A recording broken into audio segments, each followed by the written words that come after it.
টাকা। আরে বেটা শোন, মানুষের টাকা এইভাবে নেস কে? তো কি এই শিক্ষা দিছে?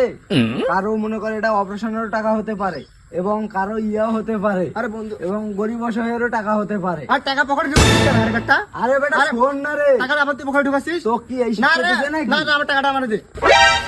আরে দাদা, এখানে কি কোনো টাকা ঢুকে পাইছেন? হ্যাঁ ভাই, আমার আসলে টাকা হারিয়ে গেছে। তো আমার হচ্ছে দাদার নানির অসুস্থ অনেক, মানে দাদারও নানি অসুস্থ, ওইটা টাকা ম্যানেজ করতে হবে। আসলে টাকা ঢুকে নাই, তো ওই টাকাটাই ছিল। আপনি কি পাইছেন ভাই? এই টাকার জন্য যদি ওর দাদার নানি বেঁচে যায় তাহলে আমাদের তো সব হচ্ছে না। এই চল এই টাকাটা ওকে দিয়ে দেই।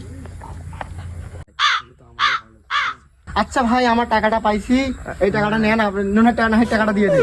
আপনার দাদি নানি পছন্দ করেন। হ্যাঁ ভাই, দেন দেন ভাই, আমার টাকাটা খুব দরকার ভাই। ধন্যবাদ ভাই। আরে বেটা নাহিদ, ও যে আমার বললো যে ওর দাদা নানি নাকি অসুস্থ, হ্যাঁ কিন্তু ওর দাদার নানি কি এখনো বেঁচে আছে? এটাও তো 10 টাকা। আমরা তো বোকা হয়ে গেলাম।